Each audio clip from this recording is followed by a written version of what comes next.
par rapport ak nemmeeku turu Ousmane Sonko bi. ñu bëri jàpp ne citoyen am na droit doxantu fu ko neex ci réew mi. am ñu ne aussi dafa war a yëgal kilifa dëkk ba. préfet wala sous-préfet wala gouverneur wax ne ko maa ngi ñëw. pour ñu encadrer ko yow mi nekk administrateur civil. ndax noonu lañ ko war a doxalee. tout dépend ci façon bi nga xam ne moom lay defee nemmeeku tur. Le président de la République a fait le tour du Sénégal. Sans jamais être inquiété. Sans jamais être inquiété, mais sans trop de bruit. Il le faisait de manière efficace.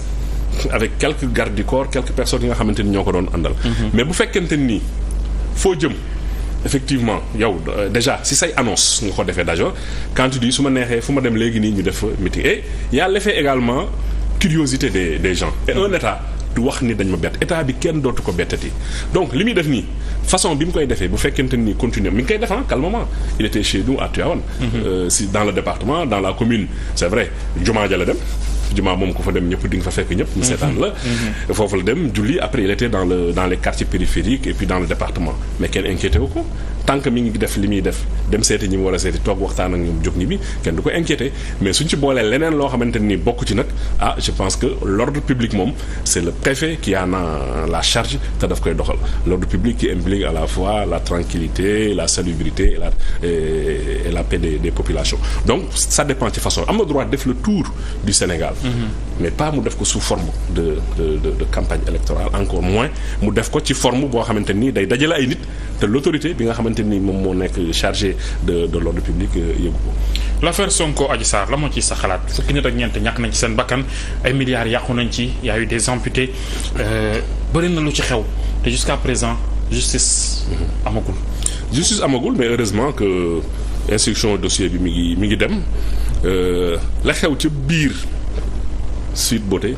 loolu moom digganteem la ak yàlla la ak Adji Sarr mais quelqu'un qui aspire à diriger le Sénégal Ousmane Sonko nag bi nga xam ne man moom laa xamoon parce que yàlla defal na bokkuñu promotion moo ma jiitu 1 an à l'ENA mais defanoon nañ fa at. d'accord fekkante ngeen fa daal. man Ousmane Sonko boobu moo xamoon mooy bi nga xamante ni nii ibaadu la woon di ñu jiite ci jàkka ja moom ak imam Tine yàlla na yàlla yërëm ko dafa desoon ci bateau le Joola bu doon boobu rek laa xam mun dafa bëgg a diriger pays bi xëy na dina am nu ma ko mais bokkul ak bi jóg après 21h bi nga xam ne couvre-feu la nga xam ne kenn du la gis nga dem ci benn salon boo xamante nii bi ngay waxaat nit ñi da nga feebar di faju mais foofu du kinési du cabinet de kinési. Il a menti aux Sénégalais. loolu moom man en tout cas li ma wax mooy foofu du salon de kinésithérapeute salon de massage la xew ca biir nag loolu accusation am na tey jii yóbbu nañ ko justice mi ngi jugé dañ tranché loolu dafa nekk fait boo xamante nii même ci l'islam yàlla condition yi mu indi. pour nga mën ko accuser nit ki dafa draconien moo tax ñu li ñuy analyser mooy cette personnalité bi nga xamante ni il aspire à diriger le pays. moom moo jóg effectivement bàyyi ñaari soxnaam guddi dem benn xale bu am 20 ans di ko defal massage heure boo xamante ni couvre-feu la au-delà de 9 heures parce que député nga yow bokkoo woon ci ñi nga xam ne ñi ngi leen tere. ñi ngi leen tere ñu dox on laisse les Sénégalais juger. donc léegi procès bi procès moral la wala procès bu justice ci yoon la parce que li ngay wax ni ay mbir la yoo xam ne xëy na moral da koy interdire xëy na kii la mais. moi je dis li may wax ni. mooy ñun Sénégalais yi. li nga xam ni fa la suñuy jugement mën a yem. voilà mais la ca biir nga xamante ni mooy objet bi c'est pas que ni dafa enfreindre la loi génn heure de couvre-feu. Ça c'est sur le plan comme tu vous venez de le dire sur le plan moral dañ koy analyser mais la juge bi di juger mooy lañ ko ji que ni xale bu jigéen dafa wax daf ko violer mais loolu ñun mënuñu ci prononcer wu c'est le juge qui a moom moo yore. c'est ça xam nga nit da ngay dem ba da ngay inféodé wu à sa personnalité à sa personne ba tey jii comme la ku ko mere it daf lay merewaale. ku la mere c'est parce que aussi mere na ko donc actes yooyu yëpp comme li nga wax. on a la séparation des pouvoirs c'est vrai que on ne sera jamais d'accord sur ça. Parce que les autres disent que comment dirais-je gis naa tey rek chronique bi nga xamante ni def nañ ko quand on parle du parquet comme des marionnettes je pense qu'il y a des choses yoo xamante ni en tout cas moi en tant que républicain ça me heurte un peu.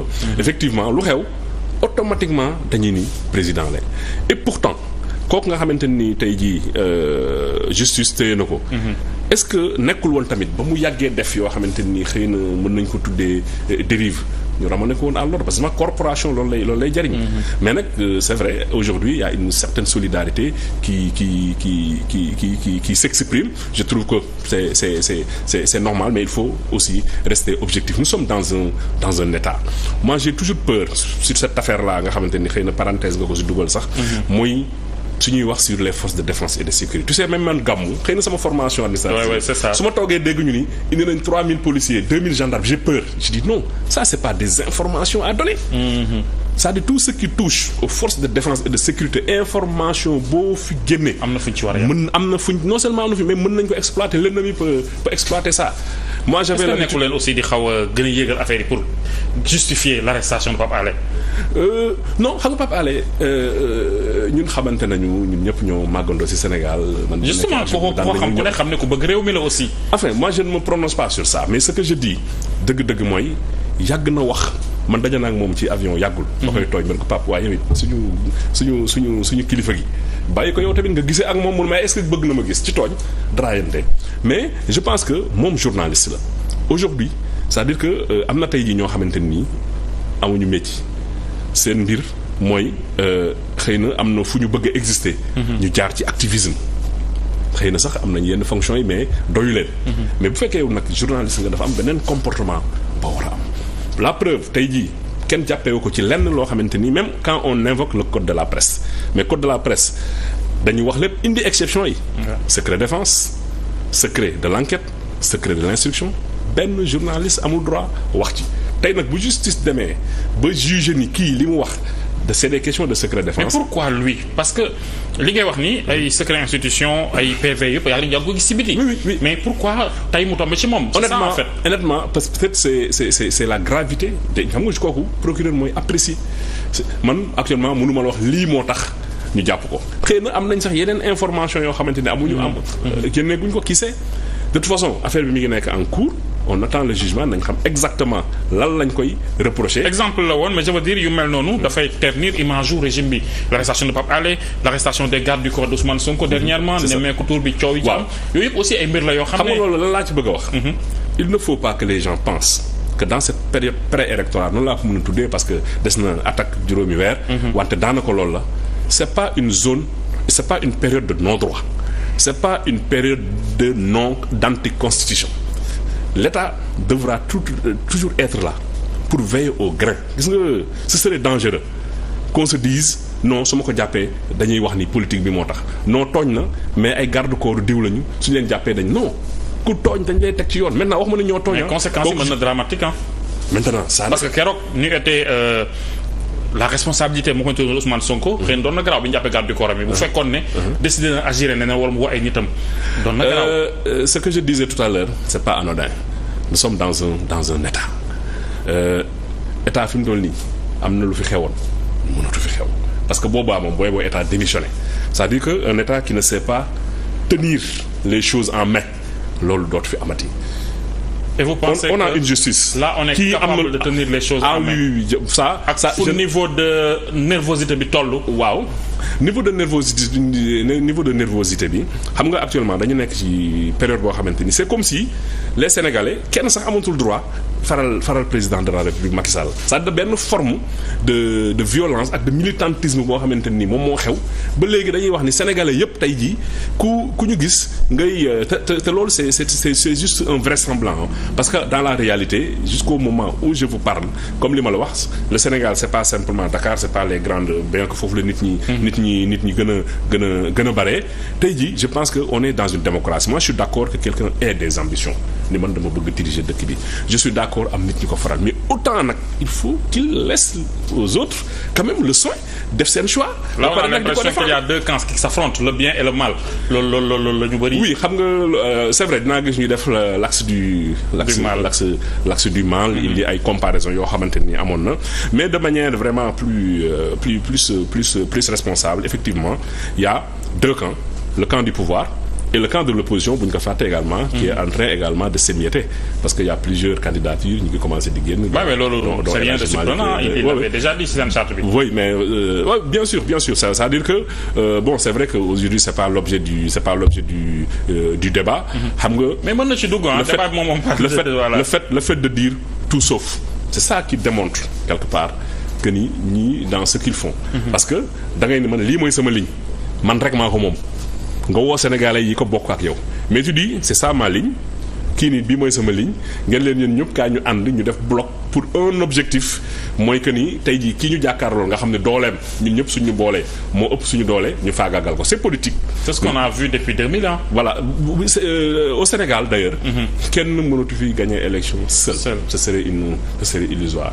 Il faut parce que le nombre de partis politiques bi fa am ak nit ku nekk gis-gisam mais regroupement yi dafa waroon a basé wu ci ay programme dafa waroon a basé wu ci ay gis-gis mais li lay wan ni basé wul ci ay gis-gis. On a entendu le leader du PASTEF qui disait que ñi nga xam ne ñi ngi ci biir système bi PDS Parti socialiste du ma musa toog ak ñoom. mais tey jii c'est l'inverse qui s'est produit tey jii ñooñu la. mais est-ce qu'il s'est pas rendu compte que comme li nga doon wax sànq maanaam pour changer les choses. impacter il faut que nga yor pouvoir. peut-être qu'ils se sont rendus compte que ce discours du leen mener au pouvoir. Oui. Et qu'ils ont besoin vraiment d'avoir le pouvoir pour changer concrètement les choses. Donc c'est un discours populiste c'est-à-dire tu dis des choses pour capter l'attention de la grande masse. Mais dans la pratique soo demee ba toog sa biir nekk. di nga ne ay la yéwén li ma doon wax mënu la nekk.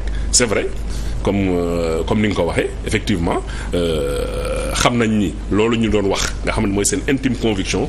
suñ ko doxalee tey jii. du ñu am li nga xamante ni moom la ñu bëgg ñu def ces regroupements là et on va voir d'ici les élections ce qui va se passer. am na loo wax bëgg naa aussi sa avis ci benn question parce que dernièrement on a vu ku ci mel ni Guy Marius Sagna di attaquer institution boobu mu ko ne tuddee noonu service boobu école de formation la sax ñi nga xam ne ñu fay génn ñooy gérer réew mi ci lu ci ëpp mu jàpp ne mode de recrutement bi maanaam ni ñuy defee concours d'entrée bi amoon na ci lu taq suuf lu jaaduwul. ndax très franchement defe naa ni bu ñu doon taqal fenn nit nañ fi bàyyi école nationale d'administration et de magistrature. déjà ñiy war a def concours bi yëpp bu dee cycle A bi la c'est des gens yoo xamante ni am nañ maîtrise mooy master actuellement mu nekk un concours très très sélectif en général. c'est un inspecteur général d'État moom mooy présider jury d'entrée bi. te ñooñu nag en tout cas au-delà des administrateurs civils ñooñu aussi nekk nañ nit ñoo xamante ni ku leen xam ni seen crédibilité jaralu leen lenn ni non je mënuma yaakaar ci ENAM muy am njuuj njaaj pour naka la ñuy recruter nit ñi xëy na am na ay incompréhension yu amoon. am ñoo xamante ni je pense c'est des enseignants et autres parce qu'il y a des règles qui sont là yu réussiroon ensuite il y a eu de petits problèmes avec la direction générale loolu luy faral di am dans un pays mais comme je dis toujours il y a les juridictions qui sont là pour que lu jaarul yoon ñu jaarale ko yoon mais ENAM moom la ci Senghor idée bi mu ci amoon c'est un génie dañuy jël ñëpp y compris les magistrats. ñu boole leen ci benn école les administrateurs civils les inspecteurs des domaines les inspecteurs du trésor aujourd'hui les commissaires aux enquêtes économiques. les magistrats autant ENAM parce que léegi ñaari école la CFJ la ak ENAM mais ba léegi ni ñooñu ñëpp suñu bokkee di añandoo di reerandoo di defante ay activités ëllëg. dans l'administration lien yi day yomb et aujourd'hui c'est ce qui se passe tey jii boo nekkee tey jii fi ma nekk nii directeur général de la SNHLM. su ma soxlaa tey jii quelque chose au trésor tout de suite je pense à Mame Diama Diouf je pense à Abdoulaye Fall parce que ñun ñoo bokk promotion et ça de 1960 à maintenant c'est la première fois qu'on vive cette situation. Abdou Diouf était administrateur civil. Moustapha Niasse était administrateur civil. ci bokk mais pour autant lii xew nii amul je pense que c'est un peu lié que le parti bi nga tudd léegi PASTEF à l'histoire de la création du parti bi nga xam ne ñu ngi jóge ci syndicalisme. boo xamante ni amoon na au sein même de la direction générale des impôts et domaines dem ba nekk parti politique xëy na moom moo indi loolu. et c'est vrai mais xam nga aussi la proximité dina am rôle dina am lu mu ciy jouer. donc quand tu vois que kii nga xamante ni moom nga jàkkaar loolu yéen a bokkoon nekk wala yéen a bokk métier da ngay am benn penchant vers lui mais n'empêche il y a beaucoup aujourd'hui d'inspecteurs des impôts et des domaines des contrôleurs yoo xam ni naturellement ils restent véridiques ñoom ñi ngi rester à équidistance di xool fi nga xam ne fa la ñu war a féete ñu féete. boo nee il reste véridique da nga bëgg a wax ne que ñi nekk Pastef dañoo wàcc yoon bi non maanaam je veux dire qu'ils restent objectifs je voulais dire. Ils restent objectifs dans leurs analyses. Ils restent objectifs xool fi nga xamante ni fa la ñu war a féete. cumul de fonction la preuve. opposition lu ñu waxoon. duñu cumuler. mais tey jii dañuy xam la réalité des faits mooy que ni loolu. ils ont besoin de cet instrument en fait. Ils ont besoin de cet instrument maintenant peut-être on peut voir pour certaines fonctions c'est des études il faut les étudier. mais pour être député maire pour être maire et directeur général c'est toujours possible, même si on peut davantage être efficace si on est tout le temps prêt.